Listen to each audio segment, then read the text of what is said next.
Okay, so looking at the 2600X with the Red Spire, which is basically the stock cooler that your 2600X should come with, you can see that we're getting temperatures as low as 25 degrees Celsius. It is kind of bouncing around there, but it is hitting a low of 25.25 degrees, and then just fluctuating between that and 30 degrees Celsius. So I'm going to go ahead and open up CPU Z and run a stress test for about 5 minutes, and we'll see where our temperatures, our CPU temperatures, end up after that 5-minute stress test. Alright, so after running CPU Z stress test for about 5 minutes actually, you can see that the peak temperature is 69.63 degrees Celsius. Also, I'm going to go ahead and do a Cinebench R15 benchmark. Let this cool down and drop in temperature. Okay, so after running Cinebench R15, as you can see, our OpenGL score is 107 FPS. Our CPU multi-core is 1343, and our CPU single core is 169. So now let's go ahead and install the Enermax Liqmax II 120S, and we can see what type of performance difference we will get right after installation. Okay, so the first thing that you're going to obviously want to do is remove your Red Spire from your CPU, and be careful because there is thermal paste on here, and you want to remove the back mounting bracket that goes onto the back of your motherboard. Next, what you'll want to do is obviously clean your CPU because it does have thermal paste on it, and this can be a kind of tedious task depending on what it is that you're using. As you can see right here, I'm just using a paper towel to wipe off the main residue, and then I will go back over it with some Windex, only because that's the only type of cleaner that I have. Now, you definitely do not want to spray directly onto the CPU because you could damage the motherboard and any other components that are in here. Basically what you'll want to do is just spray some onto the paper towel itself and then just do a little wipe down. Now, I've seen a video on Linus Tech Tips on what works best to clean CPUs. I think Windex was one of them, and alcohol and other types of solvents worked as well. But since I had Windex and I didn't have any other type of cleaner, that's what I went with. So there you go. As you can see, nice and clean. I'll go ahead and do one more dry wipe. So the next thing you will want to do is on the back of your motherboard, install the insulation strip. It's just an adhesive, sticks on one side. Make sure that it goes around the back end of your CPU, and that is where this guy is going to mount. So another important portion of this build is trying to figure out where it is that you want to mount your radiator for your liquid cooler. This is one thing to take into consideration, especially before buying it. You want to make sure that you have enough clearance for it.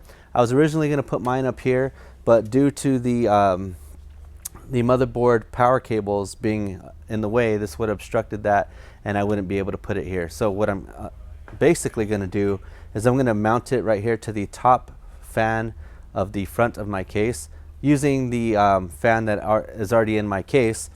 I did put one of the Enermax fans on the inside of the radiator, so it will be mounted kind of like so, and you will see that in a second once I get it mounted in there. So I'm doing a push-pull configuration. I just won't be using the second Enermax fan that comes with the AIO. There we go. So I'm just going to go ahead and move this up into place where I want it to be, and for the most part I think it's just going to stay right there. So now you can go ahead and tighten it down.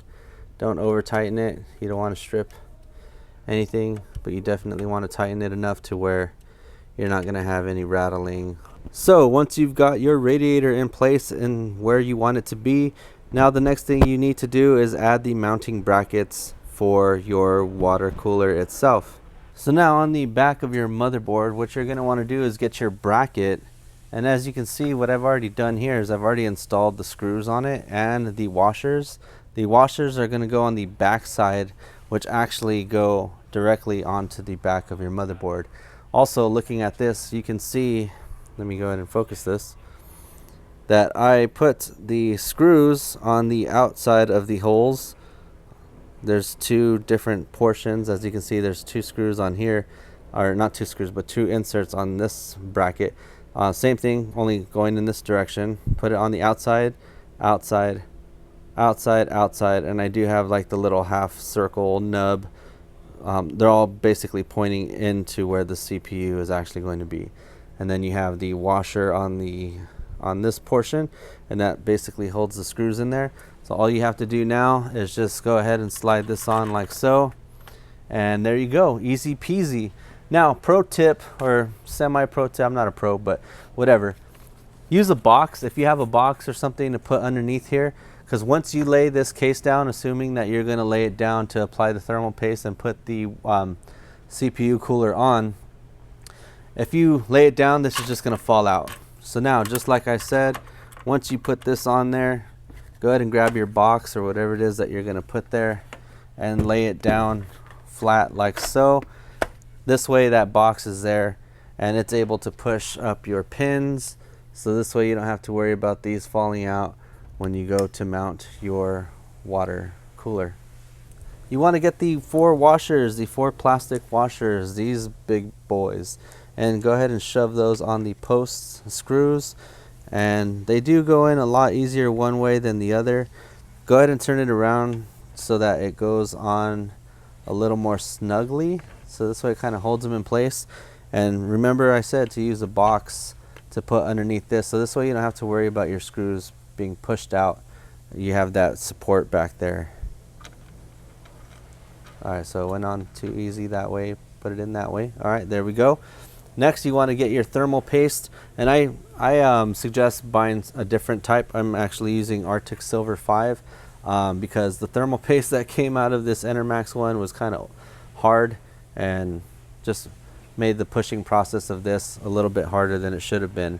But yeah, I'm going to go ahead and apply, or not apply, but I'm going to go ahead and plug in my water pump to my CPU fan header, because I do not have an AIO header on my motherboard, unfortunately. Alright, so once that's in place, go ahead and get your thermal paste and just apply. There's different methods. A lot of people use that P in the middle method.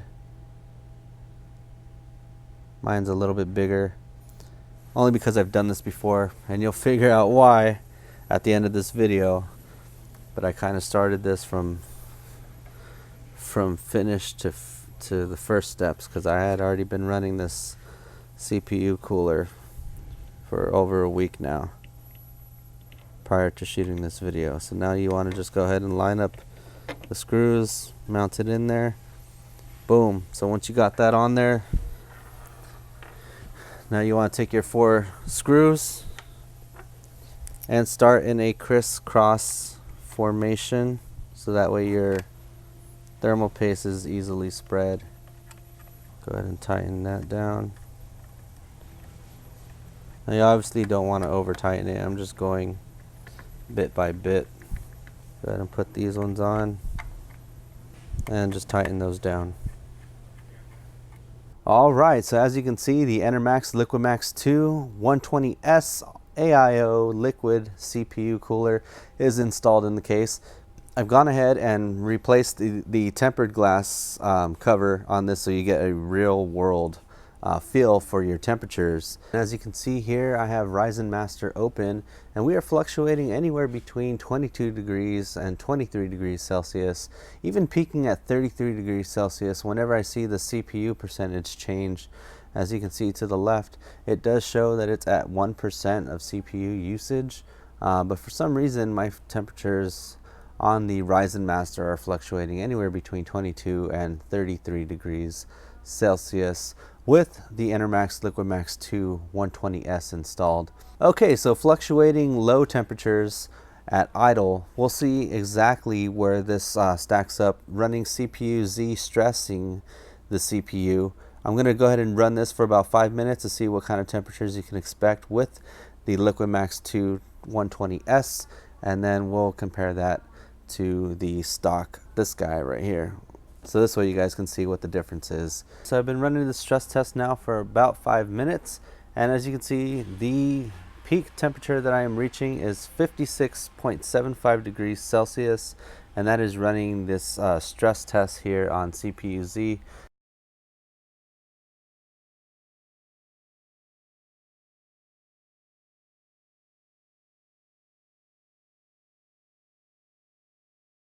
So there you have it, you guys. Hopefully this video was helpful to you, because it was a little stressful because I had already installed this, and I did create a video for it as I was installing it, and I didn't like the way it looked. So been running this for a couple of days before actually filming this video right here.